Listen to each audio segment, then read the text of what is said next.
안녕하세요. 최병철 교사입니다.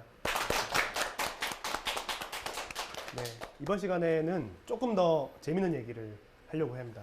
저번 시간 좀 재미없어서 소주 지도를 보면서 시작해 보려고 하는데요. 혹시 이 지도 최근에 본 적 있지 않으세요? TV 보신 분들. 그 SBS였나? 뭐 프로에서 그 김건모라는 유명한 가수 있지 않습니까? 그분이 요 지도를 딱 피더니 가자요. 가자고 누구를 불러서 차를 타고 막 갑니다. 그래서 전주까지 가서요. 이 하이트 소주라는 걸 먹어요. 그 다음에 그 소주 먹고 다시 운전을 열심히 해서 가서 부산까지 가서 또 시원 소주라는 걸 먹어요. 그 다음에 다시 또 열심히 강원도까지 가서 그 토니 어머니인가? 그분을 만나고 또 여기서 또 술 한잔 먹어요. 그리고 서울에 오더라고요. 그래서 그때 때문에 이 소주 지도가 네이버 검색어도 올라가고 뭐 유명해졌거든요. 자, 이 소주 지도는 뭘 보여주는 거냐면 우리나라 지역마다 고유의 소주 회사들이 있어요. 그 소주 회사들의 브랜드와 제품을 보여주는 건데 아마 보신 적 있었을 겁니다. 저는 이제 출장을 많이 다니다 보니까 지방마다 갈 때마다 그 지역 소주를 먹어봐요. 그래서 특징도 알고 뭐 소주 도수도 심지어 외워버립니다. 나름 매니아죠. 자, 여기에 이 소주 회사들이요, 대부분은 자기 지역만 지키면서 서로 경쟁을 별로 안 했었어요. 몇 년 전까지만 해도. 그래서 최근 몇 년 전부터 갑자기 자기네끼리 막 싸우면서 전쟁이 벌어집니다. 이거를 제가 명명하기를 소주 전쟁이라고 명명을 했어요. 한번 소주 전쟁 얘기를 해보시겠습니까? 들어보시겠어요? 네. 자, 이 소주 전쟁은 어디서 시작됐냐면 부산에서 시작됐어요. 사실 부산에는 유명한 소주인 시원 소주라는 회사가 있어요.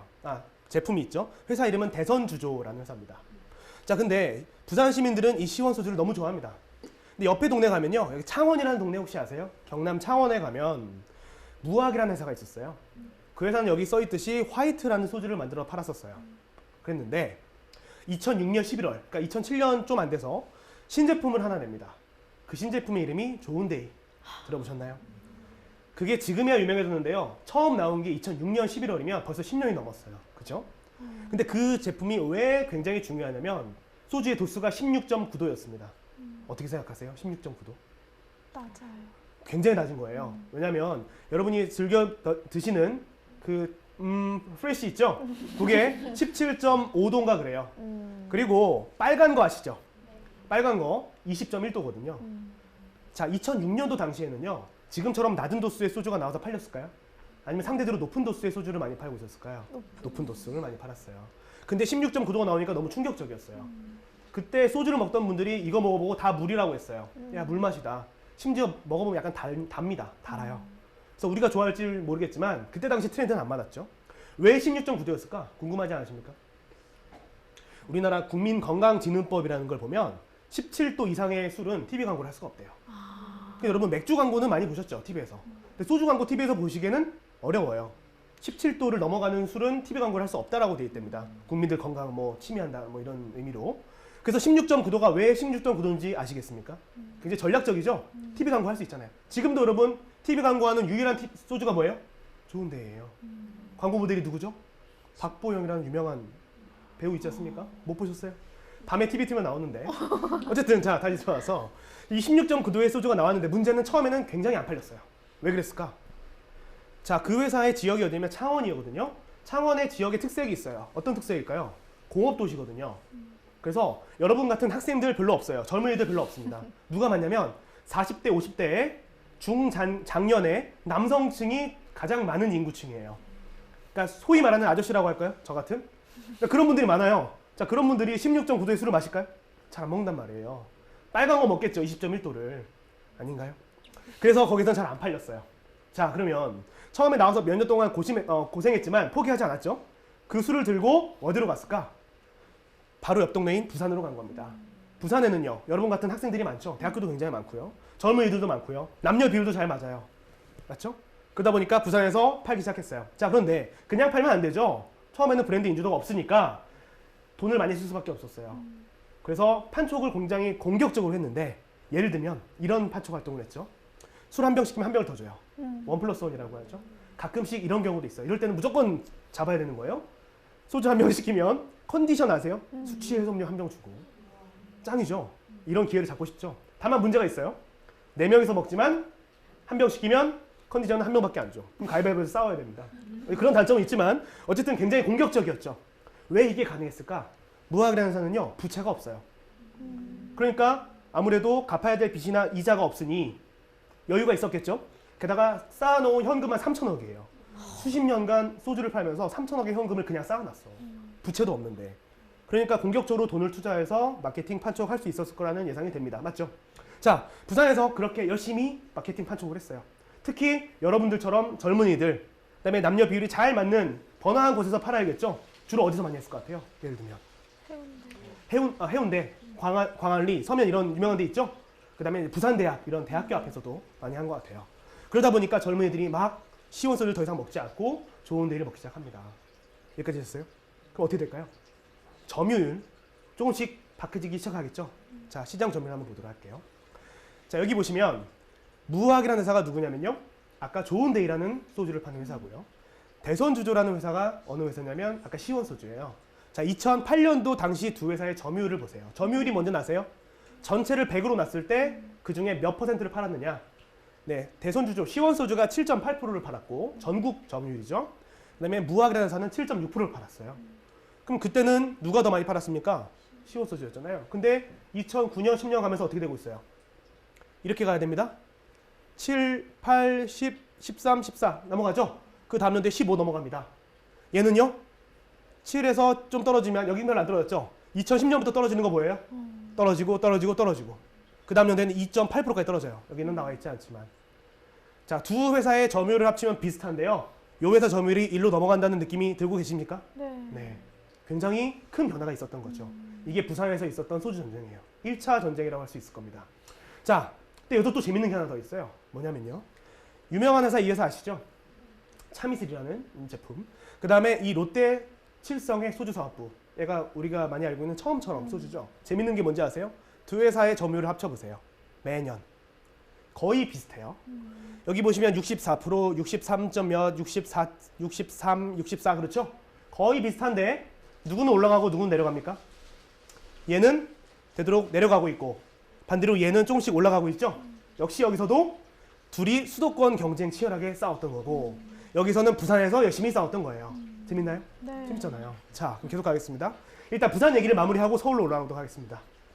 자, 부산에서 이 대선주조가 점유율을 막 뺏기다 보니까 어떤 일이 생기기 시작하냐면요. 재무제표의 숫자가 변화가 오기 시작해요.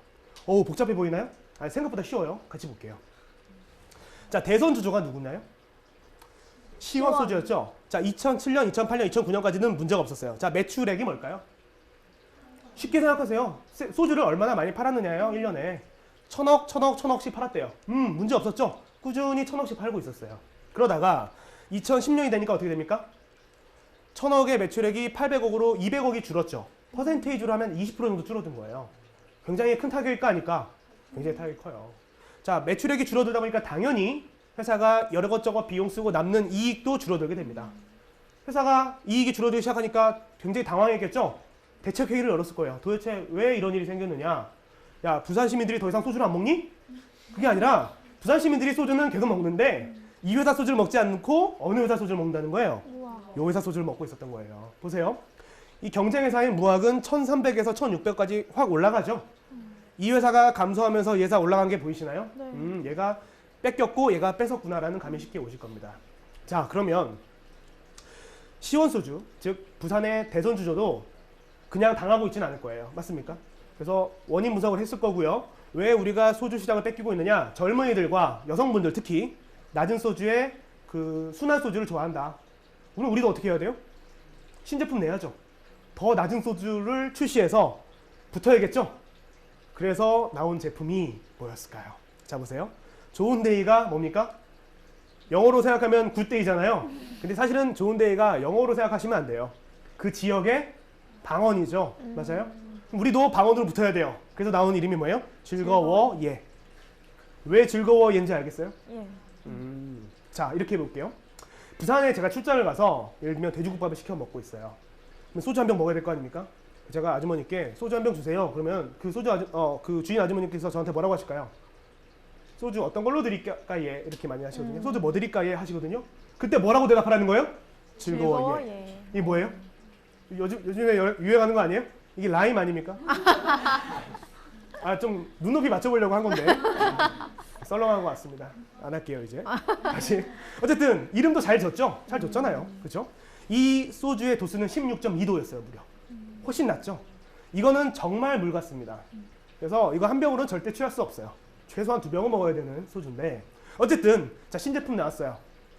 자 박보영이라는 유명한 연예인을 광고 모델로 씁니다. 여기도 어떻게 해야 되겠어요? 붙어야 될 거 아니에요.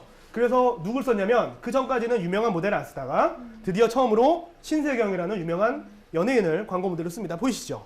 네, 붙었어요. 당연히 그러면 여러분 즐거워해라는 신제품도 출시했고 광고도 하기 시작했고 여러 가지 판촉비도 많이 썼겠죠. 숫자가 어떻게 달라질까요? 자, 판촉비와 광고비를 보실게요. 부산의 시원소주는 판촉비와 광고비가 2010년에 합쳐서 한 100억 정도 되던 회사였어요. 신제품 즐거워해를 출시하고 공격적으로 마케팅 판촉했겠죠. 광고도 하고 어떻게 됐어요? 딱 200억이 됩니다. 2배의 마케팅, 광고비 등등등의 예산을 편성해서 돈을 많이 썼다는 얘기예요. 맞아요? 여러분 판촉비와 광고비를 많이 썼어요. 그 결과는 어떻게 될까? 일단 단기적으로 엄청난 돈을 쏟아부었으니까 회사 이익이 좋을 수 있을까요? 이 돈을 많이 쓰면요 남는 게 없어요. 그래서 여기 보시면 이익이라고 보이는 지표가 마이너스가 떴죠. 이게 적자라는 얘기입니다. 쉽게 말하면. 자, 적자가 났다고 해서 여기서 우리가 결론을 내면 안 돼요. 왜요? 일시적으로 적자가 날 수 있을지언정 이 판촉비와 마케팅비 투자는 뭐를 위해서 했던 거예요? 이 회사한테 뺏겼던 점유율 다시 찾아오는 목적이었잖아요. 그래서 마케팅비, 판촉비 등의 투자는 결국에는 뭘로 성과를 판단하느냐? 매출액을 얼마나 증가시킬 수 있었느냐? 매출액을 얼마나 늘렸느냐로 판단을 합니다. 통상. 자 보시면요. 매출액은 늘었어요? 오히려 더 줄었어요? 줄었어요. 이거는 결국엔 뭐예요? 이 제품은 사실상 뭐라고 봐야 됩니까? 실패했다고 봐야겠네요. 맞죠? 자, 그 다음에 어떻게 됐을까요?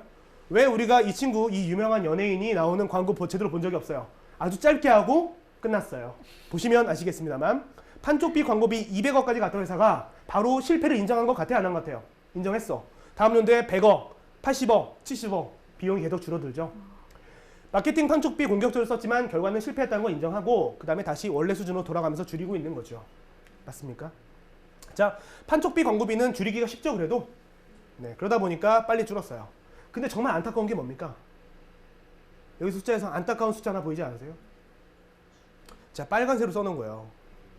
급여를 보세요. 자, 다시 돌아오겠습니다. 매출액 보시겠습니다. 천억 하던 회사가 옆 동네에서 넘어온 그 좋은 데이한테 시장 계속 뺏기면서 800억, 500억, 400억 계속 매출액이 줄어요. 회복이 안 되죠. 근데 재밌는 게 뭐예요? 자, 마이너스라는 건 적자였다는 얘기죠. 그러다가 그 마이너스가 조금씩 사라지고 플러스로 돌아왔습니다. 그 말은 대규모의 적자를 냈던 이 회사가 흑자로 돌아왔다는 얘기예요. 어떻게 매출액이 이렇게 줄었는데 흑자로 돌아왔지? 여러분 소주를 훨씬 더 적게 팔았는데 어떻게 적자가 흑자로 왔을까? 그 이유는 매출액이 줄어든 것만큼 패배를, 실패를 인정하고 비용을 절감한 거예요. 회사 자체를 축소시킨 거죠. 그래서 가장 쉽게 줄일 수 있었던 판촉비, 광고비를 줄였던 거예요. 왜 이게 쉽게 줄일 수 있는 거예요? 자, 예를 들면 여러분 많이 시켜 먹어요? 배달의 그거? 거기가 수수료를 0%를 선언했잖아요. 굉장히 큰 사건이에요. 그 수수료로 돈을 벌던 회사가 수수료를 안 받겠다고 한 거예요. 그 다음에 바로 뭐랬죠? 그 유명한 연예인 유승용인가? 그분 나오던 광고 있죠? 확 사라졌잖아요. 통상 매출액이 줄고 수익 구조가 안 좋아지면요. 바로 판촉비, 광고비들을 확 줄여버립니다. 왜? 가장 신축적으로 줄일 수 있으니까. 그래서 줄어든 거니까 이해할 수 있죠.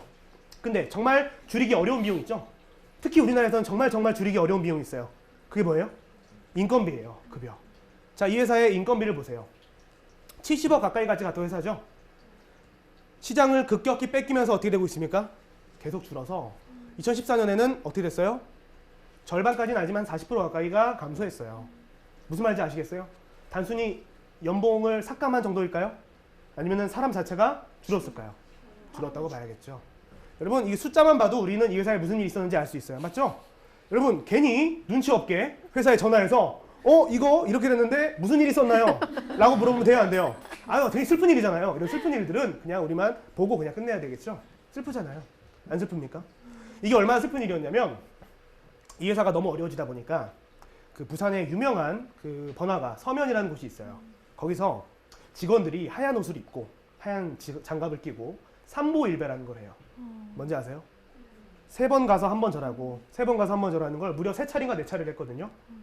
근데 그 직원분들 대부분이 영업 직원이나 판촉 직원분들이 아니라 사무실에서 근무하던 직원들이라고 하니까 너무 슬프지 않습니까?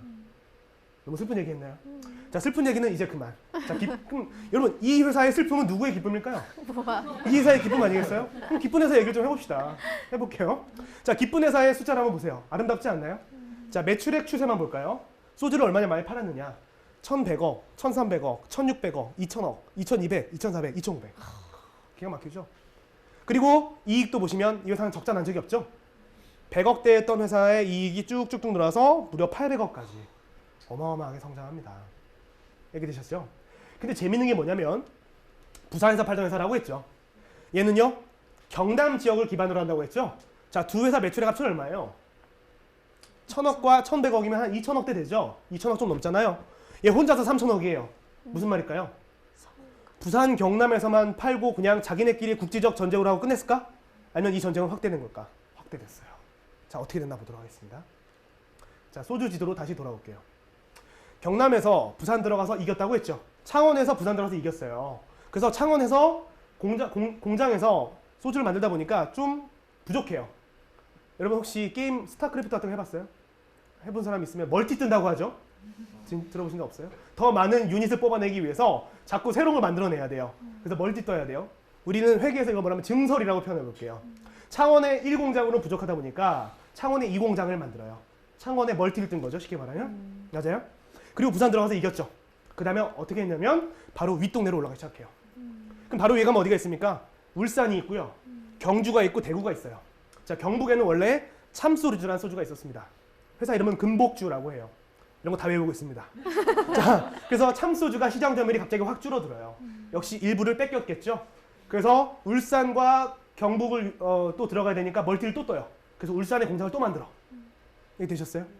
자, 그래서 경북 지역에 어느 정도 점유율을 찾고 나서 어디로 갔냐면 여기 문경세제 있죠? 여기 문경세제를 뚫으면 충청도 아닙니까? 문경세제를 뚫어요. 자, 충북으로 넘어갔더니 뭐가 있어요? 충북 소주는 시원 소주예요. 신기하죠? 아까 여기 우리가 시원 소주 이기고 왔다고 했잖아요. 여기 시원이 또 있어. 진짜예요. 시원 청풍이라고 있어요. 회사 이름은 청풍 소주인데, 자, 얘는 정확히 말하면 C1이라고 써 있고요. 얘는 C1이라고 써 있어요. 그래서 정확히 말하면 발음을 달리 해야 됩니다. 다만 이 지역의 문제가 있죠. 지역적 문제에서 여기서 대부분 이거를 그냥 C1이라 불러요. 그죠? 그래서 헷갈리시면 안 된다는 거. 특히 세종이나 충주 분들 싫어하세요. 헷갈리면 조심하셔야 됩니다. 자, 그 다음에 어디로 올라갈까요? 그래서 여기다가 또 뭘 떠요? 또 멀티 떠야죠. 충주에다가 멀티를 또 떠요. 지금 뜨고 있는 중이에요. 공장을 만들고 있습니다. 자, 그 다음에 어디까지 올라갈까요? 서울 수도권까지 올라와요. 그럼 여기 뭐가 있습니까? 남한산성을 넘으면 서울인 거잖아요. 자, 제가 이렇게 표현했는데 왜 이렇게 표현했냐면, 자, 소주 전쟁이 뭐랑 비슷해요? 다시 부산에 시작해서 경북으로 치고 가고 충청도를 넘어서 서울까지 올라온다고요. 요즘에 여러분 그 역사 얘기 좋아하잖아요. 그분 되게 유명하신 분이 막 요즘에 강의 많이 하시죠? 임진왜란 같지 않아요? 1592년 아닌가? 임진왜란 때 일본군이 부산 동래로 들어와서 문경세제 뚫고 서울까지 파죽지세로 올라왔다고요. 왕을 잡겠다고. 그러니까 왕이 도망가잖아요. 알고 있어요? 네. 마치 임진왜란처럼 비슷하게 올라갔어. 신기하지 않습니까? 왜 제가 이게 임진왜란이랑 비슷하다고 생각했냐면, 자, 임진왜란 때 왕을 잡으려면 빨리 올라가야 되잖아요. 자, 일로 가려고 했더니 신립장군이 막 막고 있어. 그럼 어떻게 해야 돼요? 돌아서 가서 왕 잡아도 되잖아. 그래서 배 타고 이렇게 가서 왕 잡으려고 했죠. 그런데 여기서 누구한테 막혔어? 이순신. 기억나요? 불멸의 이순신 있잖아요? 그분이 딱 막아버렸잖아. 기억납니까? 네. 왜 그거랑 비슷하다고 생각을 하냐면, 자, 이 회사가 그 좋은 데 있는 소주가 워낙 잘 파니까 여기저기 뿌렸을 거 아닙니까? 당연히 이쪽 지역에도 마케팅 확대하려고 하지 않았을까요? 근데 여기에서 소주를 팔던 회사, 당시 입세주라는 소주를 팔던 회사가 있어요. 회사 이름은 보혜양조죠. 뭘로 유명하냐면 보혜 복분자로도 되게 유명합니다. 그 회사가 좋은 데이에 붙어서 낸 제품이 하나 있어요. 9시 반이라고. 들어봤어요? 소주병이 되게 파란색 되게 예뻐요. 수집하고 싶을 정도. 그 제품을 출시해서 딱 붙어서 지역으로 들어오는 걸 막아냅니다. 그래서 굳이 비유하자면 이순신 역할을 하는 회사예요. 근데 이 이순신이 왜 위대하냐면, 이 회사는 단순히 지역을 수성했을 뿐만 아니라 오히려 신제품을 출시해서 전국을 뻗쳐버렸어요. 그게 바로 뭘까요? 브라더 소다였습니다. 브라더 소다. 그게 이 회사가 만든 소주예요. 술이에요. 아시죠? 그래서 전국에 다 퍼졌잖아요. 그렇죠? 어쨌든 자, 그 위에는 뭐 복받은 브라더도 나오고요. 복분자 맛. 어쨌든 뭐 기타 등등 있었어요. 자, 중요한 건 여기서 막혔다 하더라도 육로로 올라가는 길 있지 않습니까? 올라갔어요. 자, 서울에 붙어요. 누구랑 붙어요, 지진? 참이슬. 아, 자, 다시 임진왜란이라고 얘기를 해볼게요. 왕이 있을 거예요. 그때 당시에 왕이 선조였나요? 선조가 굳이 비유하자면 누구예요? 여기서 보면 하이트 진로 아닐까요? 진로 소주. 자, 진로 소주는 조금 비켜 있어야겠죠. 왕이 함부로 나서면 안 되지. 의주로 가야 될 거 아니에요? 의주로 잠깐 피신하고. 이제 왕의 2인자 누가 있어요? 처음. 당신은 그렇죠, 처음처럼 굳이 비하면 광해군이에요. 광해군이 열심히 싸웠죠. 전국을 돌아가면서 의병을 일으키고 했지 않습니까? 광해군 역할을 하는 회사가 누구예요? 처음처럼. 자, 처음처럼이 서울 수도권에서 이미 참이슬을 많이 뺏어 먹고 있었거든요. 근데 이 부산 경남에서 좋은 데이가 올라오니까 어떻게 해야 돼요? 붙어야 될 거 아니에요. 자, 어떻게 붙었죠? 뭘로 붙었을까요? 좋은 데이가 누구한테 잘 팔렸어요? 젊은이들, 특히 순한 술을 좋아하시는 여성분들한테 잘 팔렸죠. 맞습니까? 그러다 보니까 아예 어떻게 하자? 이 회사에 돌풍을 잠재우려면 하나의 이벤트가 필요해. 여성분들, 그 다음에 젊은이들이 좋아할 만한 쓰는 제품을 만들어야겠죠? 그게 바로 뭐예요?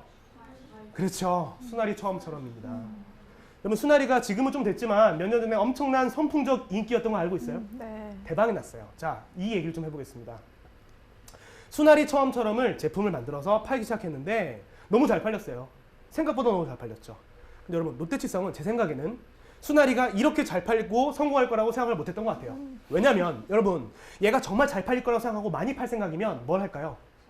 멀티를 떠야겠죠. 신제 공장을 만들어서 전국적으로 팔아야 된단 말이에요. 그런데 이 제품이 출시됐는데, 참고로 이 회사의 공장은 강릉에 있습니다.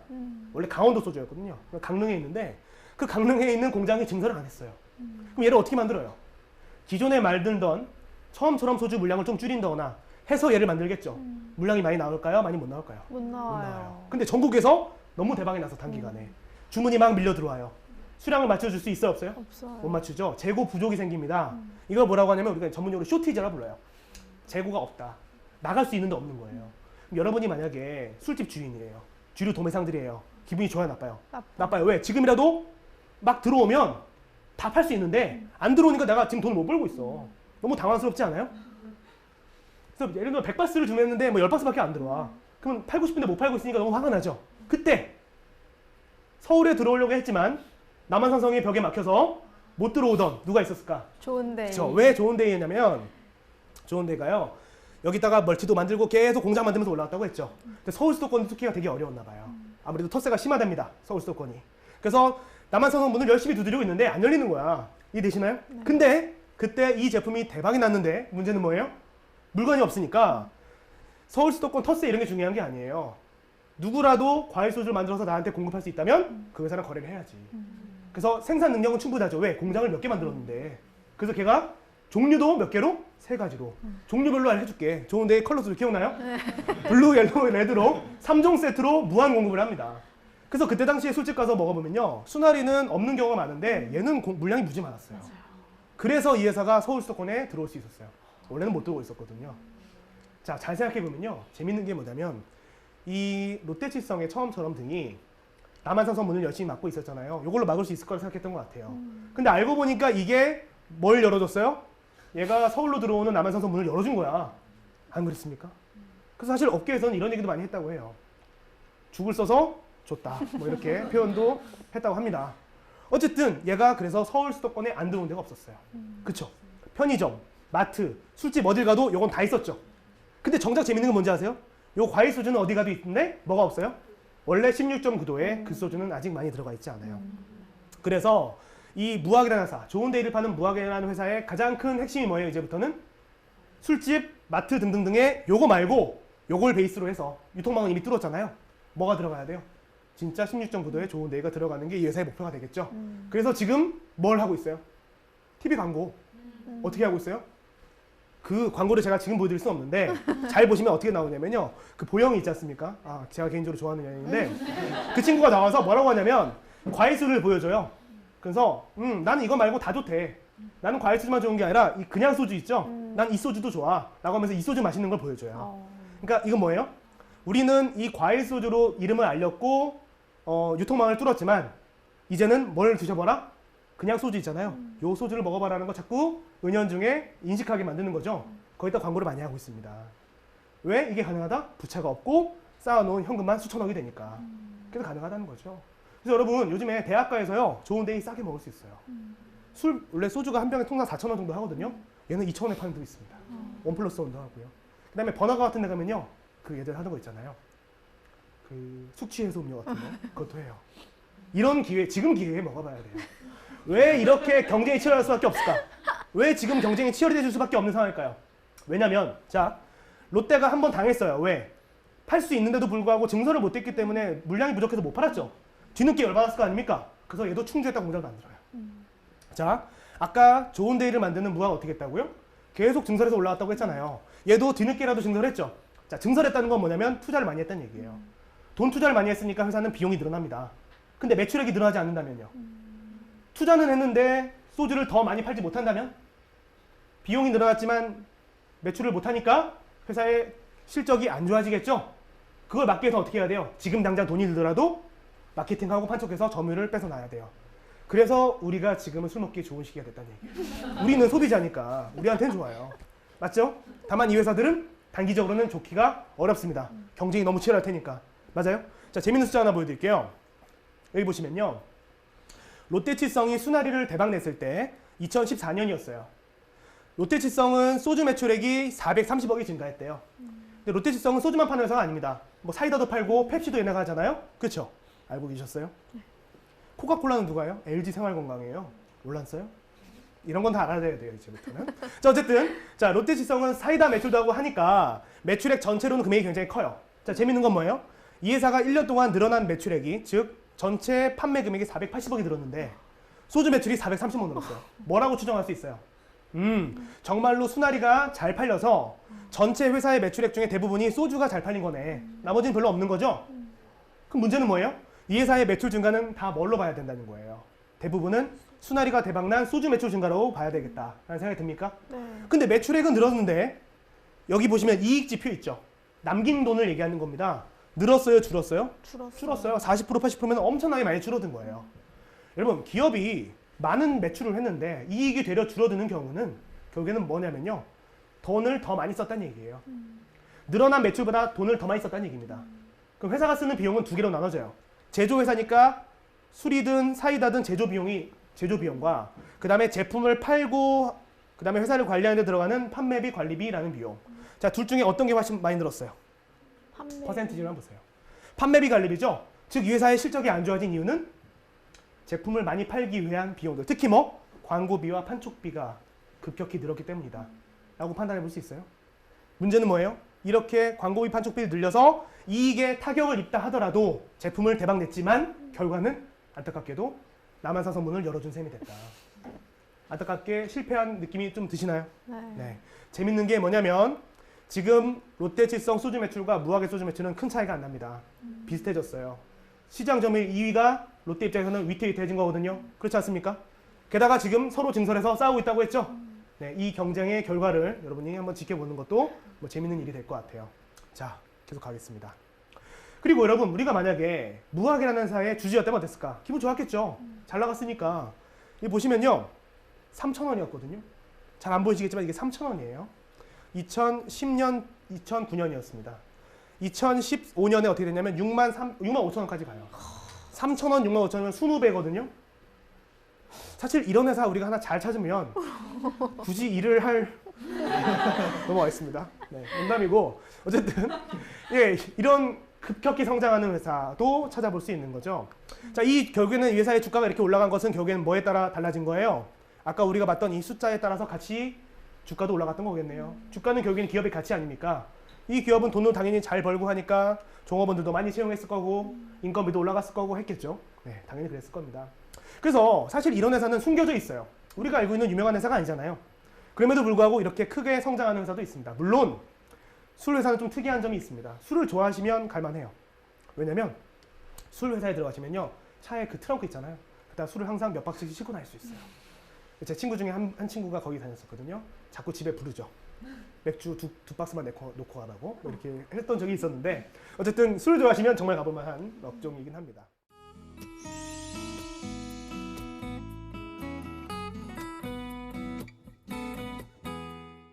넘어갈게요. 자, 제가 이 소주 지도를 보면서 숫자를 얘기했거든요.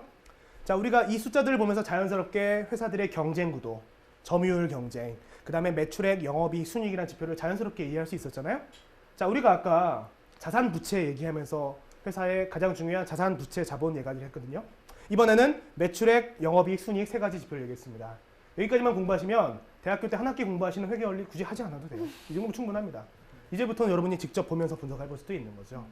자, 왜 우리가 회계를 배워야 될까? 제가 그 얘기를 좀 하고 싶어요.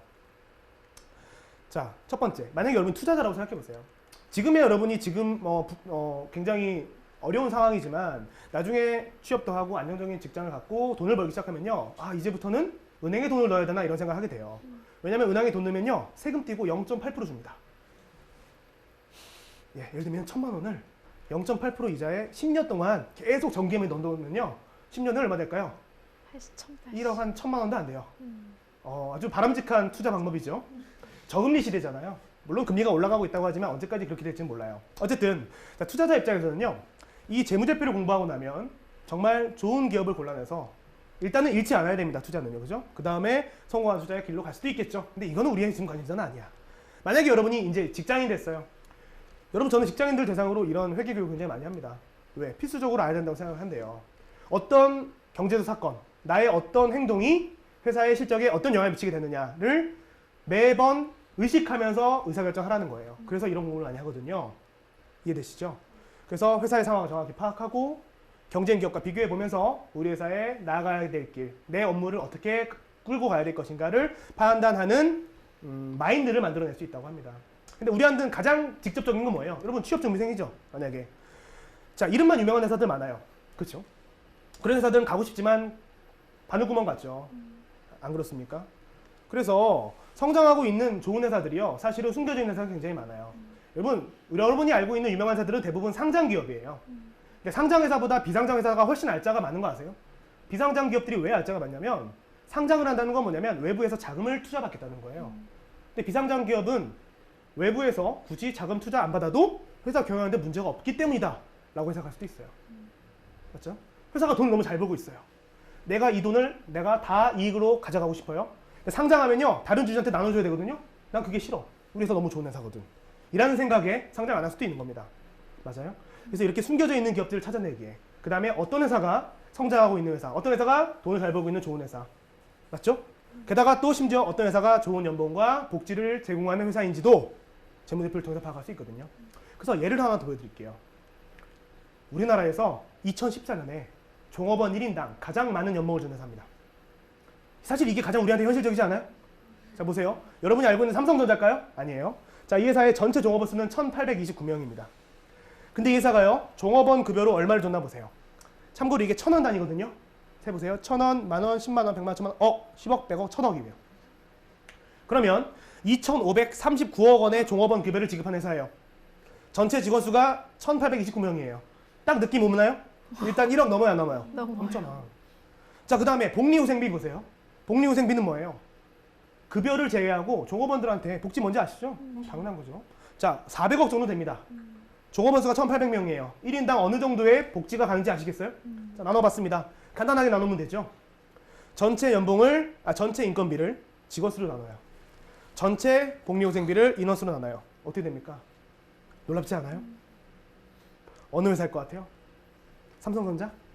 현대자동차? 제가 좋아하는 거긴 하지만 오비맥주입니다. 예산 상장 회사가 아니에요. 그죠? 물론 유명한 회사긴 하지만 여러분이 막 이 회사 나 꼭 가고 싶어 이런 회사 아니었죠. 이 회사가 이 정도의 인건비 수준을 줘요. 가장 직접적으로는, 가장 현실적으로는 여러분한테 이런 정보도 준다는 거죠. 물론 초봉도 중요하고 하지만 이 지표로만 봐도 이 회사의 종업원들의 인건비 수준이 굉장히 높구나라는 걸 알 수 있지 않겠습니까? 왠지 이거 딱 봐도 왠지 자녀 학자금도 줄 것 같지 않아요? 복지후생비 보면? 그렇지 않습니까? 근데 굉장히 좋은 회사를 이렇게 찾아낼 수 있어요. 여러분, 제가 여기 나와 있지 않지만 회계사 생활 한 10년 하면서 가장 딱 한 번 어떤 회사에 가고 싶다는 생각을 해본 적이 있어요. 그 회사가 여러분이 아는 유명한 회사가 아닙니다. 회사 이름이 유코카 캐리어스예요. 들어봤어요? 들어본 사람도 있을 수 있어요. 종업원 수가 140명인데요. 1년에 매출액이 2조 2천억 정도 돼요. 그 다음에 비용 빼고 남기는 이익이 2천억 정도 남아요. 그래서 우리나라에서 종업원 1인당 남기는 이익이 가장 높은 회사예요. 그래서 연봉도 1억 가까이 되고요. 해외 연수도 편하면 맘대로 갈 수 있어. 근데 해외가 뭐 남미, 아프리카 아니고요. 미국, 유럽 쪽이 되게 많아요. 원하면 갈 수 있고요. 가면은 자동차도 제공해주고. 근데 되게 좋다는 거야. 너무 가고 싶었죠. 근데 제가 신입사원은 갈 수 없으니까 경력직으로 한번 기다려보자. 회계사를 5명 채용한 회사였어요. 그래서 그분들이 한번 나가길 기다려봤죠. 기다려야 될 거 아니에요. 그분들이 나가야지만 TO가 생겨서 내가 원서라도 써볼 수 있을 거 아닙니까? 4년인가 5년을 기다렸는데 안 나가. 원래 회계사들은 이직을 많이 합니다. 좋은 조건 찾으려고. 근데 5년 동안 안 나갔다는 게 무슨 소리예요? 좋은 회사라서 안 나갔다는 거겠죠? 포기했죠. 포기했는데 자, 그 회사가 뭐 하는 회사였냐면 유코카 캐리어스. 뭐 하는 회사일 것 같아요? 이름에 써 있잖아요. 유럽과 코리아 간에 칼을 캐리한다고요. 자동차를 운반해주는 회사입니다. 울산이나 이런 데서 자동차 태워서 유럽으로 자동차 운반해주는 회사죠. 돈 진짜 잘 버는 회사예요. 되게 좋은 회사고. 근데 그런 회사들도 숨겨져 있고요. 그 숨겨진 회사들을 찾기 위해서는 여러분 재무제표를 봐야 됩니다. 그렇죠? 그래서 이런 얘기를 한번 해봤어요. 자, 그래서 마무리는 이걸로 한번 해볼까 생각합니다. 사실 제 책에다 좀 썼던 얘기인데요. 좀 정리해보자면 이 재무제표라는 게 기업이라는 주인공들이 성장해 나가거나 몰락해 나는 하나의 드라마 같은 얘기예요, 사실은. 사실 여러분 소주 전쟁도 되게 이야기 같지 않아요?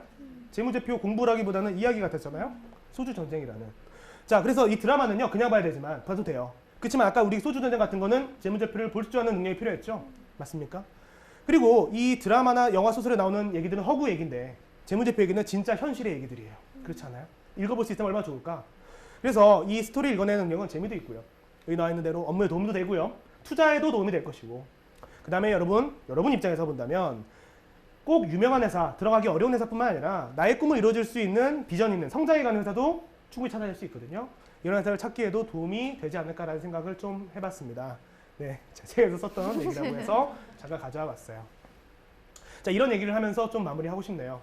여러분 제가 생각하기에는 수많은 기업들이 있지만 취업준비생들 입장에서는 그 수많은 기업들 중에 순서대로 생각하지 마시고 내가 관심 있는 분야에 어떤 기업들이 있는지 유명한 회사도 있지만 그렇지 않은 회사들도 있거든요. 그래서 그 회사의 뭐 인건비 수준도 중요할 거고요. 성장해 나가고 있는지 그 다음에 재무제표를 보면 그 기업의 정책이 보여요. 경영정책. 그 다음에 사람들을 어떻게 보고 있는지 대표적인 게 복리후생비 같은 것들이겠죠. 그런 걸 보다 보면 회사가 좋은 회사인지 나쁜 회사인지 파악할 수 있는 방법이 있거든요. 우리나라의 기업들이요. 자산이 120억 넘는 기업만 25,000개가 넘어요. 여러분이 아는 기업은 100개 넘기 어렵지만 그 많은 기업들이 채용을 하고 있습니다. 너무 좁게만 보지 마시고 좀 넓게 보시고 오히려 규모가 상대적으로 작아도 성장해 나가는 비전 있는 회사들이 여러분의 나중에 더 큰 성공을 이뤄줄 수 있는 데 도움이 되지 않을까 그런 생각도 좀 해보면서 오늘 얘기를 마무리를 좀 해보고 싶습니다. 감사합니다. 여기까지였습니다.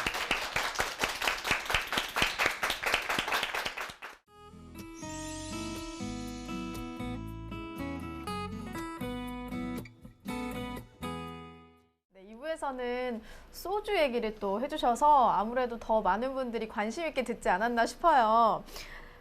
선생님께서 제일 좋아하는 소주는 그래서 어느 지역의 소주인가요? 아, 이거는 좀 편파적일 수 있어서 말씀드리기 좀 그렇지만 어쨌든 저는 빨간 거 일단 도수가 높아야 된다라고 생각하고 있습니다. 그래서 최근에 엘모 회사에서 높은 도수의 소주가 하나 나왔어요. 그쪽으로 좀 도전을 해볼까 생각을 하고 있습니다. 그럼 좋은데가 올라왔을 때 별로 반갑지 않으셨겠어요? 예, 저는 솔직히 말씀드리면 그닥 그렇게 반갑죠. 물론 이제 1+1이라든가 숙취해소 음료 주면 먹어야죠. 네. 이벤트에 잘 이제 통하지 않는 그런 분이시네요. 네. 좋은데가 어려워하는 네, 그런 분이 아니실까 싶은데요. 숨겨져 있는 좋은 기업들도 굉장히 많다라고 말씀을 해주셨는데 이런 기업 찾을 수 있는 방법 좀 알려주시면 좋을 것 같아요. 일단은 제가 쓰는 방법이긴 한데요. 우리나라의 전체 기업들을 엑셀로 데이터에 다 받을 수가 있어요. 이 회사가 회사 이름이 어떻고 누가 이 회사의 주인이고 그 다음에 무슨 업을 하고 있는 회사이고 이런 것뿐만 아니라 이 회사 아까 말씀드렸던 숫자들 자산 규모라든가 부채 수준이라든가 또는 얼마나 잘 벌고 있는가 성장하고 있는 것들을 전체 데이터로 받아서 볼 수 있거든요. 물론 제가 원하면 드릴 수도 있는데 그런 데이터로 일단 받아서 내가 원하는 필터링을 한번 해보는 거예요. 필터링으로 예를 들면 이 업종은 여러 가지 업종이 있잖아요. 그 중에서 내가 관심 있는 업종이 뭐 제약 업종이다. 제약 업종으로 필터를 하고 그 다음에 이런 회사들을 뭐 자산 규모 수준이라든가 인건비 수준이라든가 또는 회사의 안정성 수준이라든가 또는 회사가 버는 이익의 수준이라든가로 여러 개로 나눠보고 보다 보면요. 생각보다 내가 몰랐던 회사가 너무 많구나라는 걸 알게 되거든요. 그런 회사들이 이제 예를 들면 채용 공고도 보고 이 회사의 비전도 보고 인재상도 보고 하면서 찾아볼 수 있지 않을까. 일단 저는 숫자로 먼저 필터링 한 다음에 리스트를 만들어서 그 리스트 안에 있는 몇몇 개들을 하나씩 파고 들어가는 그런 방법이 가장 좋지 않을까 생각합니다. 네.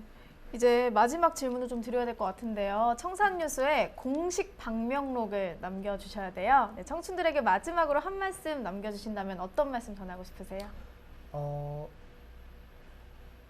일단 요즘에 많이 하시는 얘기들이 창업을 해라 또는 뭐 가장 비전 있는 직업은 CEO다 이런 말씀하시는 분들이 많더라고요. 근데 저 같은 경우도 생각해 보면 군대 갔다 와서 이 회계사 공부를 하기 전까지도 회계사 공부를 할 때도 이 직업이 뭐 하는지도 모르는 직업으로 공부를 했어요. 그리고 대학교를 졸업하고 일을 하기 시작했는데 일을 하기 시작하고 나서 회계사가 뭐 하는지 알게 됐습니다. 제가 왜 회계사 공부 시작했냐면 제가 대학을 졸업하기 직전에 아버지께서 이제 갑자기 이제 퇴직을 하신 거예요. 그러니까 일을 해야 될 것 같은데 그냥 하면은 왠지 좀 취업이 안 될 수도 있으니까 졸업하자마자 바로 취업할 수 있는 일을 해야겠다. 근데 제 주위 친구들이 이걸 많이 하더라고요. 친구 따라 했어요, 사실은. 그래서 직업이 결정이 됐고요. 그렇게 10년을 살다 보니까 이제 내가 뭘 잘하는지 내가 뭘 하고 싶은지 알겠더라고요. 그러니까 요즘에 많은 분들이 무슨 말씀 하시냐면 네가 하고 싶은 걸 해라. 네가 좋아하는 일을 해라. 그리고 창업을 해라. 스타트업 해라 하시는데 만약에 정말 그걸 우리가 알고 있다면 우리가 이 자리에 없겠죠. 이미 나가서 그걸 열심히 하고 있었을 거 아니에요. 맞아요. 그러니까 우리가 그런 일들을 찾으려면 경험이 필요하다고 생각해요. 지금 우리한테 있는 건 열정이지만 열정은 있지만 아직 우리한테 무기가 없어요. 그 무기는 경험을 하다 보면 생길 것 같거든요. 저도 10년을 하다 보니까 내 무기가 뭔지를 알겠다 싶어서 아직 열정이 그닥 식지 않았을 때 나와서 독립을 하게 됐습니다. 그러니까 너무 긴 시간 말고요. 어떤 일들이든 간에 하다 보면 업무도 어떤 업무든 또는 회사도 어떤 회사든 간에 일단 내가 할 수 있는 최선을 다해서 내 조건 안에서 일을 하다 보면 내가 하고 싶은 게 뭔지 내가 뭘 잘하는지를 찾을 수 있을 것 같아요. 그때 너무 늦지 않게 열정이 식기 전에 이 열정과 무기를 같이 가지고 내가 하고 싶은 일을 그때 시작해도 늦지 않지 않을까라는 생각을 좀 해봤습니다. 저 오늘 너무 현실적인 조언까지 완벽한 강연을 해주신 것 같아요. 네, 정말 감사합니다. 감사합니다. 네. 네, 정말 재무제표 어렵고 딱딱하게만 느껴졌었는데요. 한층 더 쉽고 가깝게 다가오는 시간이 아니었나 그런 생각이 들어봅니다. 멈춰있던 마음과 생각이 흐르는 시간 청산뉴스 오늘 강의는 여기까지입니다. 고맙습니다. 고생하셨습니다.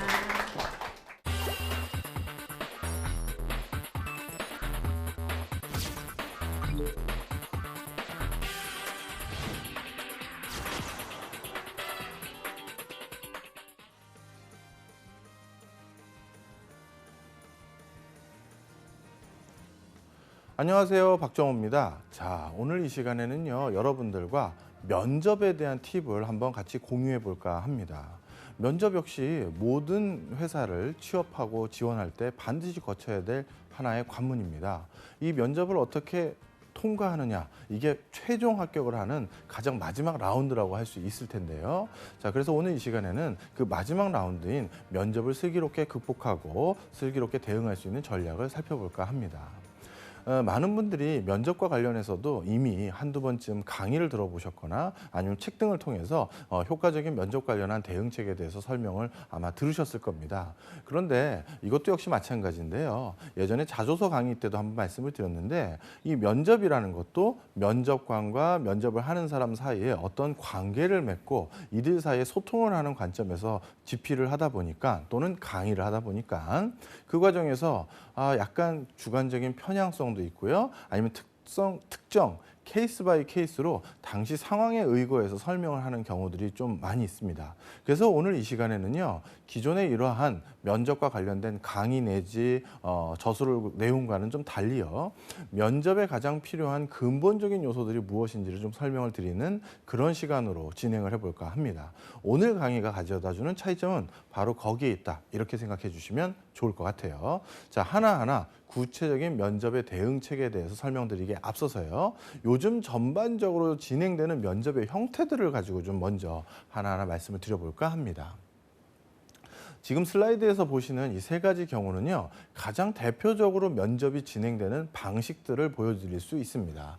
맨 왼쪽에 있는 내용은요, 바로 면접자 한 사람과 지원자 한 사람이 1대1로 면접을 하는 지원 방식입니다. 주로 이러한 면접의 형태는요, 소기업이라든가 소상공인 아니면 중소기업 중에서 이제 막 스타트업에 해당되는 회사에서 이와 같은 형태로 면접을 진행하고 최종 합격 여부를 결정하는 경우가 많습니다.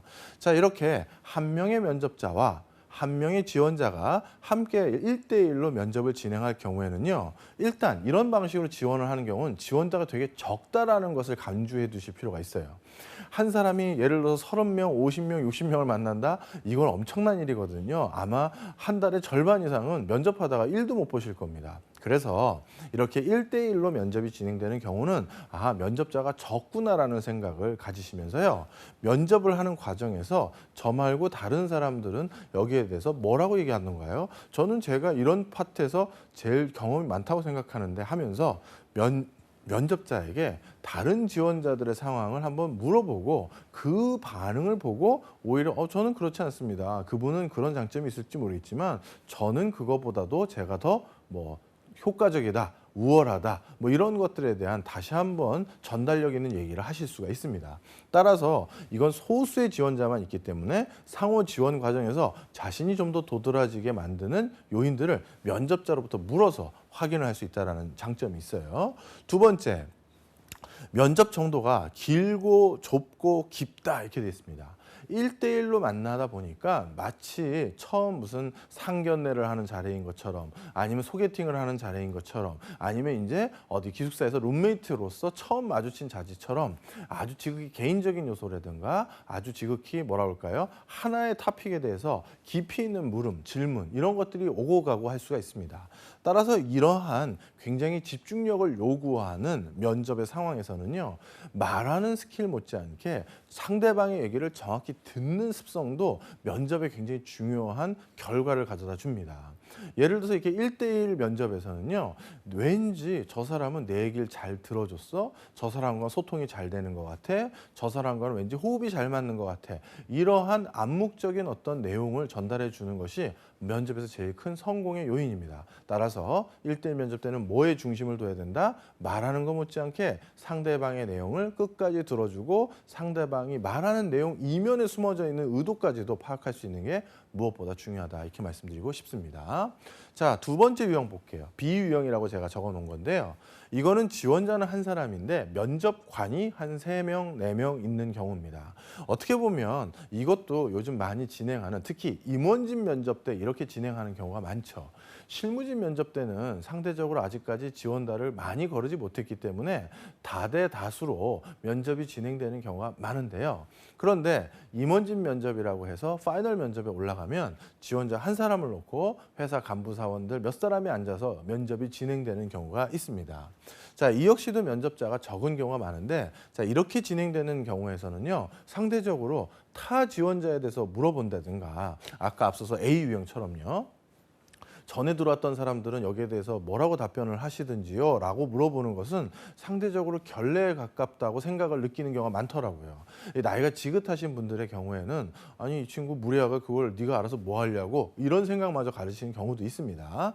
아까 A 유형과는 달리 이 부분에서는 그러한 다른 지원자들과 비교를 해가면서 자신에 대해서 좀 더 장점을 부과하는 것을 하는 것은 좀 어려워 보이는 게 사실이고요. 그다음에 면접의 정도도 좀 중간 정도고 면접자의 권한도 좀 분산되어 있죠. 왜 그러냐? 한 사람과 한 사람이 깊이 있는 대화를 주고받는 것이 아니라 면접관 역시도 한 사람이 질문하고 나면 거기에 대한 간단한 추가 질문하고 그다음 옆 사람이 다시 질문하고 거기에 대한 간단한 추가 질문하면서 면접관들의 기능과 역할이 각각 분산되어 있기 때문에 뭔가 좁고 깊고 그런 토픽에 대해서 대화를 나누지는 못한다 이렇게 보시면 됩니다. 따라서 이런 비유형의 면접에서는요, 자기가 뭔가 하고 싶은 말을 두 가지식으로 짧게 모든 걸 다 털어놓고 오지 않으면 큰 아쉬움이 남습니다.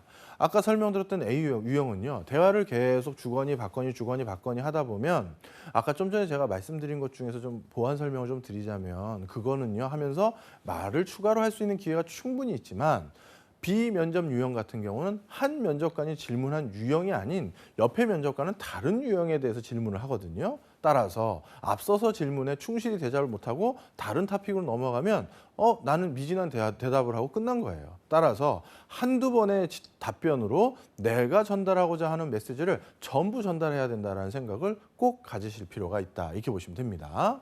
그 다음에 C 유형을 보도록 하겠습니다. C 유형 같은 경우는요, 어떻게 보면 가장 통상적으로 요즘 공기업에서도 NCS 유형의 면접이라고 하면 이 C 유형에 해당되고요. 그리고 대기업 역시도 면접을 이 C 유형으로 하는 경우가 가장 많은 것이 사실입니다. 이 C 유형의 장점은요, 일단 많은 지원자들이 요즘 회사에 응모를 하기 때문에, 지원을 하기 때문에 그 많은 지원자들을 단시간 내에 면접을 볼 수 있는 그런 어떤 행정적인 장점도 있지만요.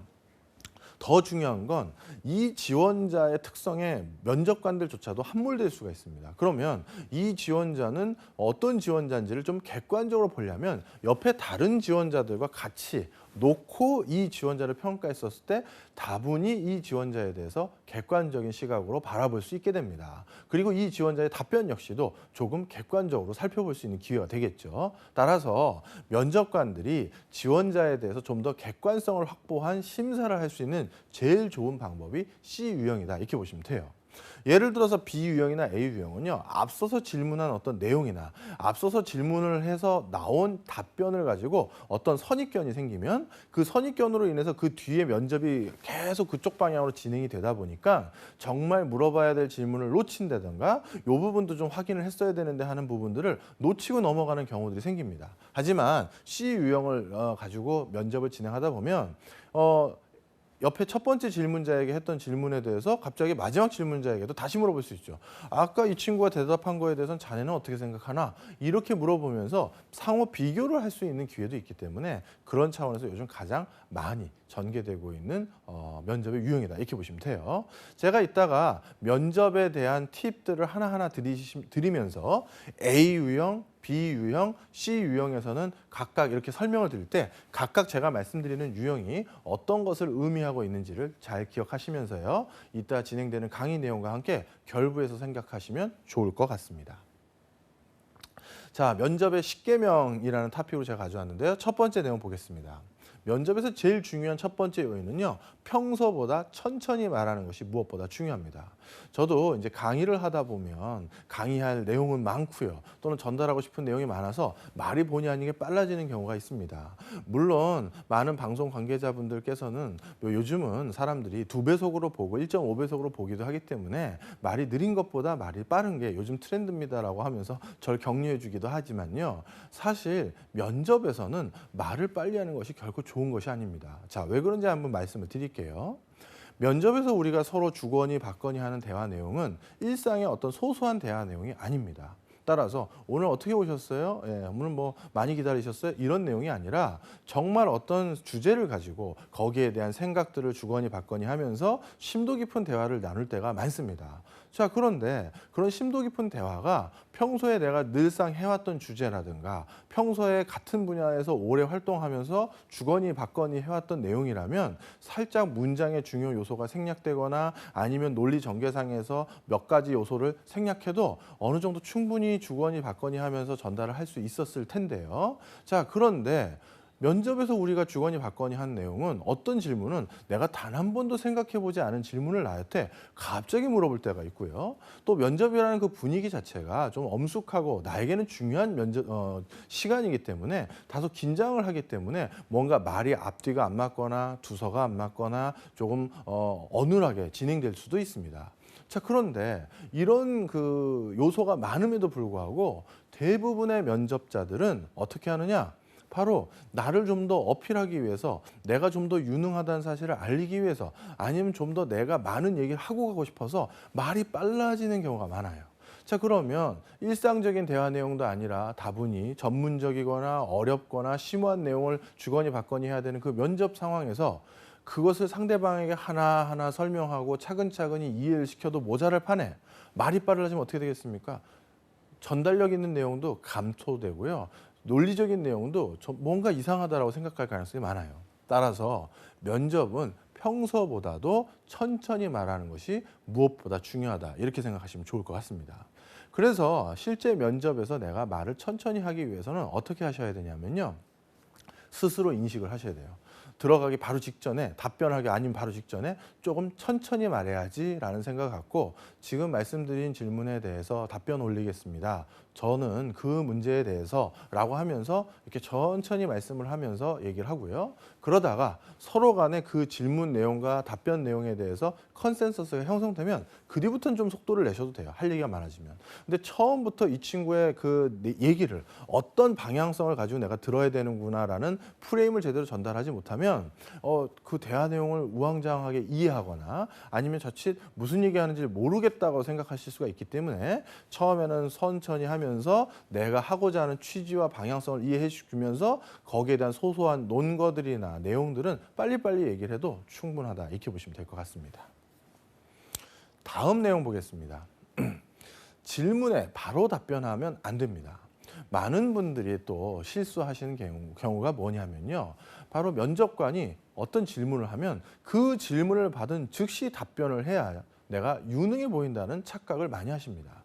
근데 여러분 한번 생각을 해보세요. 우리가 그냥 진짜 일상의 소소한 내용에 대해 주고받을 때도 가만히 있어봐. 내가 오늘 뭐 타고 왔지? 하면서 생각을 해야 될 때가 있고 오늘 점심에 뭐 먹었지? 이렇게 생각을 해야 될 때가 있는데 바로 면접관이 갑자기 회사에 새로운 신규 사업을 우리가 진행했던 그 소프트웨어 자네 이용해봤나? 네, 이용해봤습니다. 불편함이 뭐 있나? 그랬을 때 그 불편함에 대해서 뭔가 체계적으로 전달하기 위해서는 짧은 시간이라도 생각을 하셔야 돼요. 그런데 면접에 대해서 질문을 받은 그 순간 즉문즉답을 해야 된다는 그 강박관념으로 바로 대답을 하다 보면 진짜 처음에 얘기했던 거와 뒤가 얘기했던 게 안 맞을 경우도 있고요. 그리고 논리적인 얘기의 순서가 뒤엉켜서 체계적인 전달이 제대로 이루어지지 못할 때가 많습니다.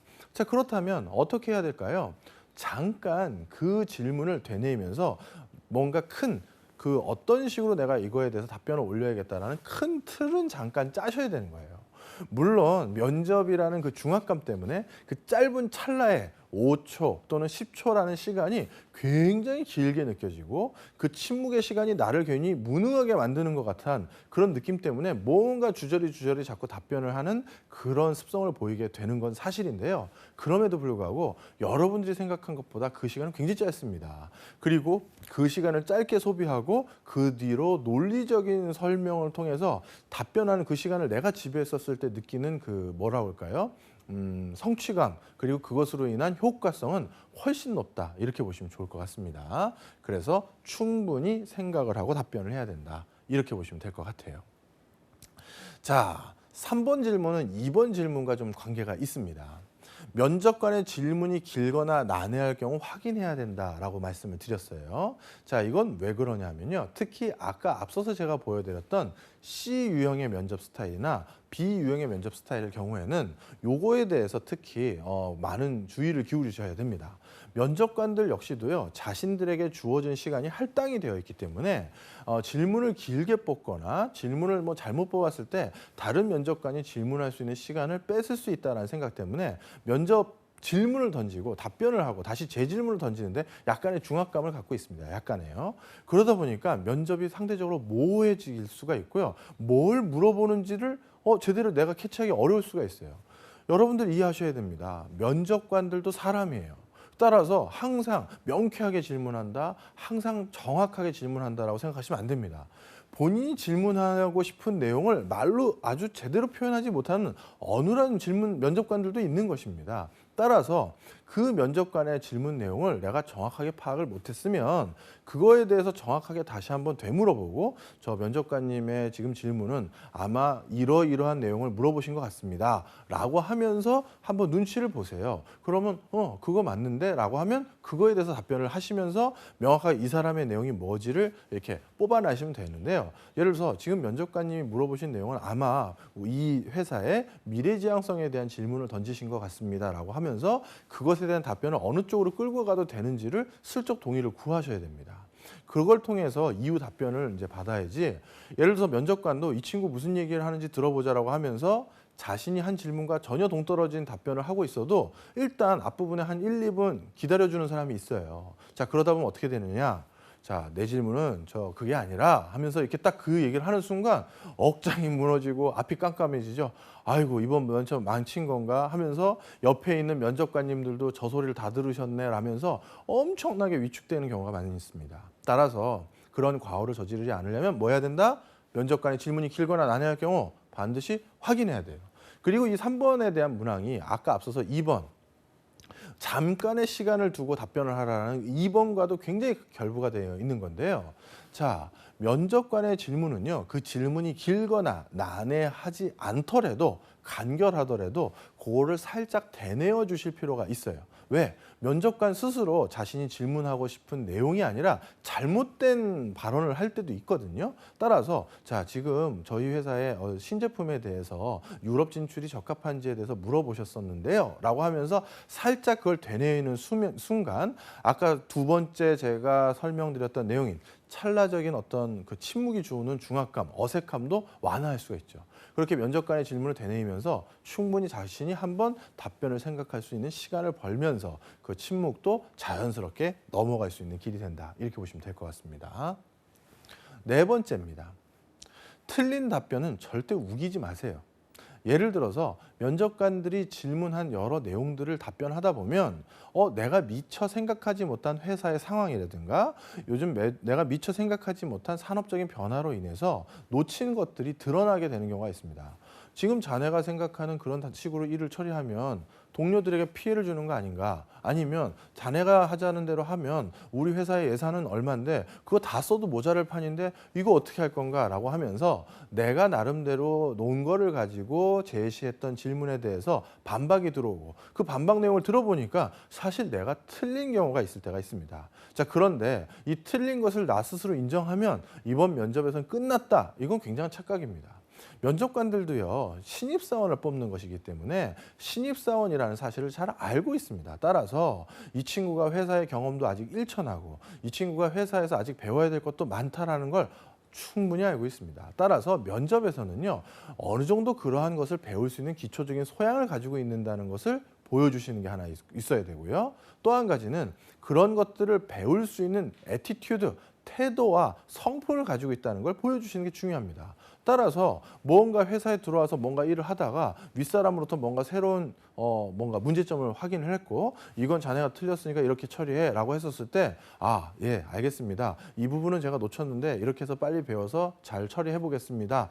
라는 그런 사람이구나라는 걸 설명을 해줘야 되는데 틀렸음에도 불구하고 끝까지 우기고 아닙니다. 저는 다른 면을 봤고요. 그렇게 따지면 뭐 어떻습니까? 하면서 면접관하고 마치 언쟁을 하는 듯한 태도는 이 친구는 뭔가 학습하려는 자세가 결여되어 있는 거 아닌가 이러한 인식과 우려를 하게 됩니다. 따라서 그 부분을 주의하셔야 되고요. 자, 그렇다면 만약에 내가 틀린 답변을 했었을 때 이거에 대해서는 그럼 어떻게 대처를 해야 됩니까? 옆에 서 있는 애들은 모두 면접관들이 자네 얘기는 그렇게 틀린 얘기가 아니군 라고 했었을 때 나만 틀린 얘기를 하고 나와야 되느냐라고 한다면 자, 이것을 있는 그대로 얼굴 붉히면서 죄송합니다. 제가 잘못 생각했습니다. 이렇게 할 것이 아니라 여기에 대해서도 슬기롭게 답변을 하셔야죠.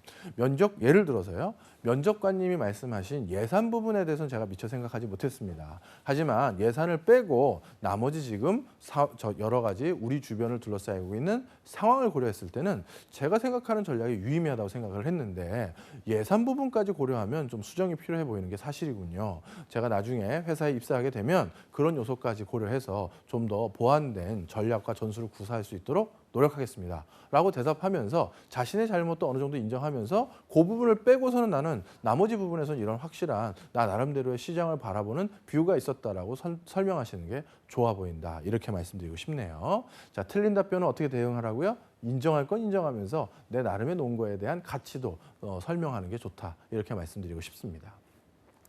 다섯 번째입니다. 옷차림도 많은 정보를 제공한다는 점을 기억해라 이렇게 돼 있습니다. 맞습니다. 뭐 제가 사실 저는 또 살도 많이 찌고 해서 이렇게 좋은 양복을 입어도 품이 잘 안 나기도 하는데요. 사실 이 옷차림이 어떻게 하느냐를 바탕으로 우리 스스로 인정하긴 싫지만 그 사람에 대한 많은 정보를 얻게 됩니다. 우리가 길 갈 때 남루한 복장에 좀 쾌지지한 복장을 입은 사람을 마주치면 왠지 좀 피해 가야 되는 거 아닌가 좀 걱정도 되고 하면서 이렇게 옆으로 이렇게 쓱 못 본 척하고 지나가기도 하죠. 그런데 뭔가 그럴싸하게 반듯하게 옷을 입고 다니면 그냥 그 사람 한 분 그냥 편하게 그냥 옆으로 자연스럽게 그 사람 곁을 지나가기도 하죠. 이처럼 우리 스스로도요, 어떻게 사람을 옷 보고 평가하나라고 생각하지면 안 됩니다. 왜? 우리도 그러고 있잖아요. 사실 면접관들도요, 애들을 평가할 때, 지원자들을 평가할 때 옷이나 이렇게 소소한 것을 평가하지 말고 그 사람 됨됨이를 봐야지라고 생각을 하고 오긴 합니다만 이미 그분들도 사람이다 보니까 여러 주관적인 편향성이 많습니다. 따라서 이 옷차림에 대해서도 많은 정보를 줘요. 더욱 신선한 좀 얘기를 해드릴까요? 여의도에서 근무를 해본 경험이 있는데요. 여의도에서는 여의도 큰 대로변을 기준으로 한쪽에는 공공부분들이 주로 위치해 있습니다. 뭐 우리나라 굴지의 산업은행이라든가 수출입은행이라든가 중소기업 중앙회라든가 우리나라에서 커다란 역할을 하는 공공부분이 있고요. 반대쪽에서는 우리나라의 대표적인 사기업, 사금융권이 놓여져 있어요. 뭐 금융지주회사들을 비롯해서 증권사들이나 이런 게 쭉 있죠. 그런데 여의도에서 한 십수년 근무하고 있는 애널리스트 친구를 만났을 때 제가 한번 물어봤어요. 둘이 커피 한 잔 마시면서 창밖을 이렇게 보니까 이 친구가 그러는 거예요. 저기 지금 걸어오는 저 남자분은 공공부문에서 일하는 거고 저 뒤에 오는 저 여성분은 바로 이 사금융권 쪽에서 일하시는 분이야 라고 하는 거예요. 그래서 제가 야, 너 그걸 어떻게 아니? 라고 물어봤더니 두 가지랍니다. 옷차림이 또 다르고요. 발걸음이 다르고 뭐 여러 가지 뭐 말투도 좀 다르다는 거예요. 이처럼 우리가 어떤 분야에서 오래 일을 하다 보면 나도 모르게 스스로 내 전체적인 분위기나 느낌이 그쪽 분야에 아주 부합하는 형태로 진화 발전을 하게 되는데요. 옷차림에서도 그래서 많은 영향을 받게 됩니다. 이건 또 다른 예를 하나 들면서 요거에 대해서 설명을 드려볼게요. 모 광고 회사에서 항상 PT를 전문적으로 PT를 하는 또 지인분을 한번 만난 적이 있습니다. 그 지인분이 S모 그룹에 PT를 하러 가야 될 때였는데요. 그러더니 버럭 밑에 직원에게 전화를 하더니 내가 내 넥타이 이거 말고 다른 거 가져오라고 그랬잖아 라고 하면서 넥타이 당장 PT장으로 다른 걸 가져오라고 부탁을 하더라고요. 그래서 제가 물어봤습니다. 아니 지금 넥타이도 너무 이쁜데 왜 넥타이를 다른 걸 매라고 하는 겁니까? 라고 했더니 그분이 말씀하시는 게 특정 회사에 오래 근무를 하다 보면 그 회사의 전체 CI라든가 뭐 이런 데서 즐겨 사용하는 색깔에 굉장히 큰 친숙함을 느끼고 그런 색깔을 보면 굉장히 우호적인 분위기를 형성한다고 합니다. 따라서 S모 그룹 같은 경우는 푸른색 계열, L그룹 같은 경우는 붉은색 계열에 좀 친숙함을 많이 느끼고 예를 들어서 K모 금융그룹 같은 경우는 역시 노란색 계열을 좀 가지고 PT를 전체적으로 만들 때도 그렇게 하고 하다못해 PT하는 사람의 넥타이 색깔도 그런 색깔에 부합하는 형태로 준비를 해가야지만 조금이라도 우호적인 결과를 얻을 수 있다는 그런 전문 PT어들의 조언을 들은 적이 있었는데요. 제가 그걸 듣고 나서 생각을 해보니까 저 역시도 마찬가지였던 것 같습니다. 제가 어느 순간부터 즐겨 사용하는 물건이라든가 아니면 즐겨 매는 넥타이 색깔이 저희 회사나 또는 제가 즐겨 사용하는 여러 가지 물건과 색깔이 좀 부합하는 형태가 많더라고요. 자, 그래서 옷차림 역시도 마찬가지라는 겁니다. 이 옷차림의 전반적인 양복도 여러 종류가 있고요. 넥타이도 여러 종류가 있는데 그것들이 우리와 이질감이 있는 게 아니라 동질감을 형성할 수 있도록 많이 만들어 주셔야 좋은 성과를 얻을 수 있습니다. 자, 6번입니다. 냉철함과 인간미는 이율배반적인 것이 아니다 이렇게 써드렸습니다. 자, 이건 어떤 내용이냐면요. 이렇게 보시면 좋을 것 같아요. 면접을 하다 보면 내가 능력 있는 사원이라는 걸 인식시키기 위해서 뭔가 논리적이고 이성적이며 냉철하게 판단할 수 있다는 모습을 자꾸 보여주려고 하십니다. 그런데 그 과정에서 무엇을 자꾸 놓치시냐면요. 인간미를 놓치실 때가 있어요. 자, 여러분 한번 떠올려 보십시오. 우리가 어떤 회사를 다녀서 그 회사를 같은 직원들과 같은 시간을 보낸다는 것은요. 사실 가족보다도 더 많은 시간을 공유하게 됩니다. 그렇죠. 오전 9시 전에 출근을 해서 저녁 7시 이후까지 일할 수 있는 것이 요즘 통상적인 상황입니다. 즉 12시간 가까운 것을 회사 동료들과 피부를 부닥치면서 같이 일하게 되는데요. 자, 그 과정에서 우리가 옆에서 같이 일하는 내 옆자리에 앉아있는 사람이 냉혈한이다. 이거 누가 뽑고 싶겠습니까? 당연히 아니겠죠. 따라서 일을 하다 보면 서로 얼굴을 붉힐 때도 있고 있고요. 서로 저 좀 십시일반 도와줘야 될 때도 있고 이런데 이럴 때는 같이 일할 수 있는 인간미를 가질 수 있는 직원이 무엇보다 중요합니다. 그리고 그런 인간미를 가진 직원이 팀워크를 형성하게 되겠죠. 따라서 내가 팀워크를 깨지 않는 인간미를 가지고 있다는 부분도 반드시 같이 보여주셔야 되는 거예요. 그리고 그런 인간미가 때로는 냉철함보다도 더욱더 회사에 큰 성과를 가져다 줄 수도 있는 겁니다.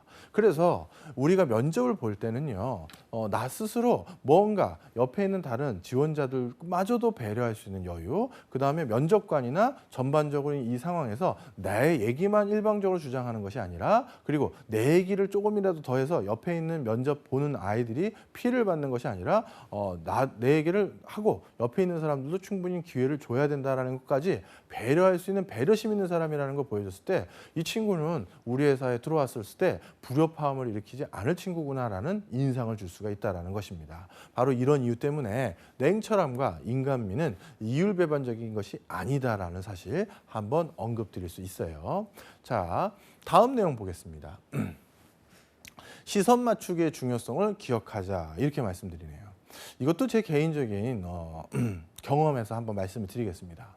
모 기업에서 사람을 뽑을 때 제가 옵저버 역할처럼 참여할 기회가 있었었는데요. 참 그 자기소개서의 내용이라든가 자기소개서에 필수 기재되어 있는 내용들을 봤었을 때 정말 성실하고 뭔가 큰 한몫을 할 친구라는 생각이 들었던 친구가 있습니다. 그래서 그 친구가 참 면접에 들어왔을 때 많은 면접관들이 기대를 하고 있었었는데요. 근데 결국 그 친구를 뽑지를 못했어요. 왜냐하면 그 친구는 아이 컨택을 안 했던 것은 아니고요. 아이 컨택을 하는 태도가 조금 뭔가 사람들에게 고개를 갸우뚱하게 만들었습니다. 어떻게 했냐면요. 예를 들어서 안경을 좀 낮춰 쓰고요. 안경 너머로 이렇게 자꾸 면접관을 보는 습관들이 있더라고요. 그런데 이게 면접관들에게 그렇게 뭐가 유쾌하지도 않을 뿐만 아니라 뭔가 이 친구 좀 이상하다라는 인상을 우려를 좀 심어줬던 것 같습니다. 따라서 여기서 얘기하는 게 뭐다? 사실 여러분들도 누군가를 만났을 때 그 사람의 감정을 느끼는 것은 그 사람의 말로도 느낄 수도 있고 그 사람의 행동으로도 느낄 수도 있지만 그 사람의 눈 하나를 보고도 우리가 많은 걸 느끼게 돼요. 면접관들은 모든 것을 객관적으로 평가하는 그런 합리성을 가진 신적인 존재라고 생각하시면 안 됩니다. 그 사람들도 왠지 이 친구가 한몫할 것 같다라는 아주 주관적인 편향성도 있고요. 왠지 이 사람과 일하고 싶다라는 어떤 동료애 같은 걸 느꼈을 때 그 사람을 뽑게 되는 거예요.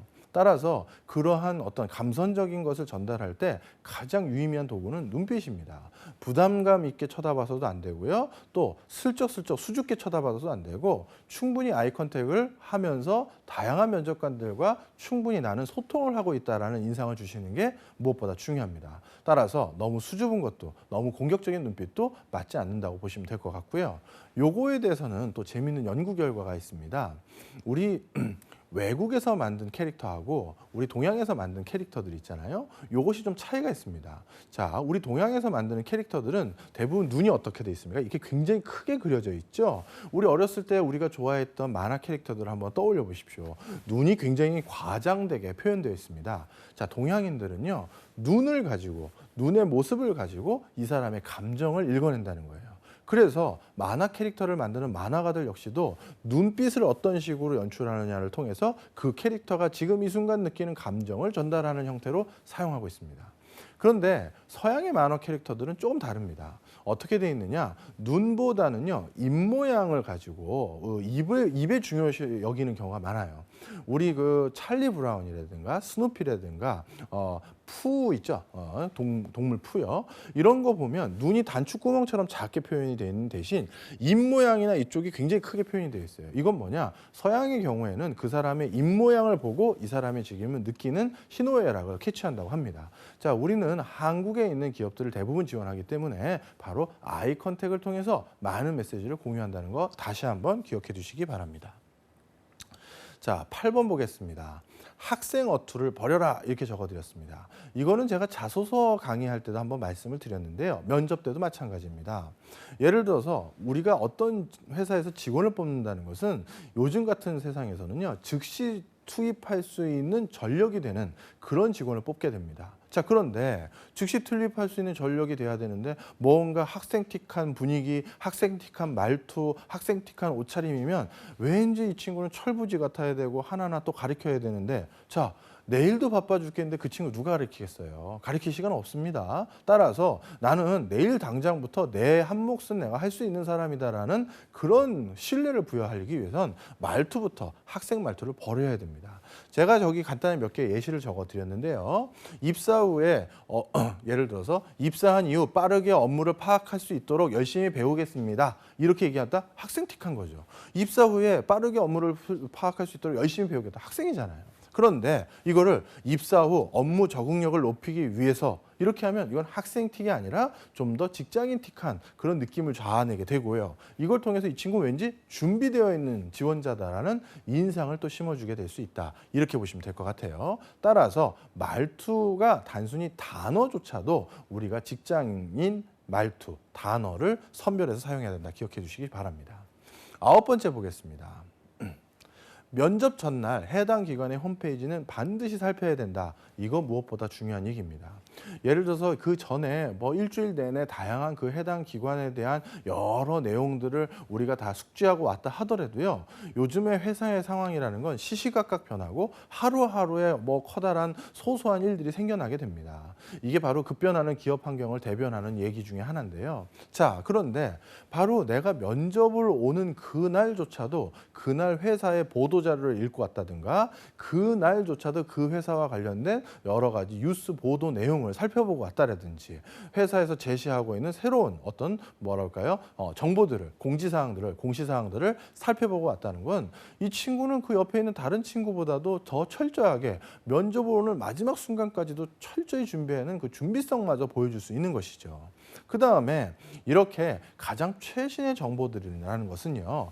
벌써 회사가 그것을 보도자료로 작성하고 외부 공시로 작성한다는 그 내용은요. 외부 사람에게는 그게 지금 막 나온 따끈따끈한 정보지만 회사 내부 사람에게는요. 그 보도자료나 공시자료를 체계적으로 만들기 위해선 그 내용이 벌써 한 1, 2주 아니면 한두 달 전부터 숙지되어 있거나 공유되어 있어야 되잖아요. 바로 그 내용을 바탕으로 바로 외부 보도자료를 했기 때문에 회사 내부 구성원들에겐 그게 신선한 내용이 아니라 구성원들이 다 알고 있는 내용인 경우가 많아요. 자, 그렇다면 그 알고 있는 내용을 같이 공유하고 있는 지원자와 그렇지 못한 지원자, 결과는 하늘과 땅 차이일 겁니다. 따라서 회사 전날 홈페이지에 올라와 있는 내용들마저도 전부 숙지하고 오는 것이 우리가 성공적인 면접을 하는데 무엇보다 중요한 요소다. 이렇게 생각하시면 좋을 것 같습니다. 자, 이쯤에서 질문 하나 받을까요? 네, 질문해 주신 분의 내용 아주 좋은 질문인 것 같습니다. 외국계를 지원했었을 때의 면접 태도와 국내 회사를 지원했을 때의 면접 태도, 공공기관을 지원했을 때 면접 태도가 달라야 되는 건가요? 라고 물어보셨습니다. 결과적으로 말씀드리면 공통된 요소들, 제가 지금까지 설명드렸던 많은 내용들은 모두 공통된 요소들이긴 하는데요. 이거는 외국계니 국내계니 공기업이니 이렇게 구분할 것이 아니라 약간의 그 내가 지원한 회사의 인더스트리 또는 내가 지원한 회사에 내가 지원한 업무 파트에 따라서 약간의 면접의 내용은 좀 달라질 수가 있습니다. 예를 들어서 설명드려 볼게요. 우리는 증권회사를 지원한다고 했었을 때 어떤 증권회사 다녀 하면 그 증권회사 다니는 사람들이 모두 다 같은 일을 한다고 생각하기 쉬운데요. 전혀 그렇지 않습니다. 거기에서 직접 딜링룸에서 투자를 매일 시시각각 하는 사람들이 맡은 업무하고요. 백오피스라고 해서 거기도 회사이기 때문에 인사팀, 재무팀, 총무팀이 있을 겁니다. 그 사람들의 업무가 전혀 다릅니다. 또한 일선에서 나가서 직접 영업활동을 하는 사람의 업무도 전혀 달라요. 자, 이렇게 서로 다른 업무를 하다 보니까 서로 다른 어떤 역량이 필요하게 되고요. 또 서로 다른 역량을 가진 신입 직원들을 뽑게 됩니다. 이렇게 전문적인 파트에서 활동하고 있는 기업들은요. 그 기업에서 수행하는 업무 내용에 따라서 또는 그러한 업무만을 독자적으로 수행하는 어떤 큰 외국계 기업이든 국내 기업이 있을 수 있겠죠. 그런 회사들은 그 특성에 맞는 형태로 좀 면접을 진행하시는 게 좋아요. 좀 전에 드렸던 설명 예시로 한번 설명을 드리면요. 딜링룸 같은 경우는 아주 순간적인 판단력과 순간적인 매매를 해야 되기 때문에 즉시적인 반응을 이끌어낼 수 있는 역량을 가진 것인지가 무엇보다 중요합니다.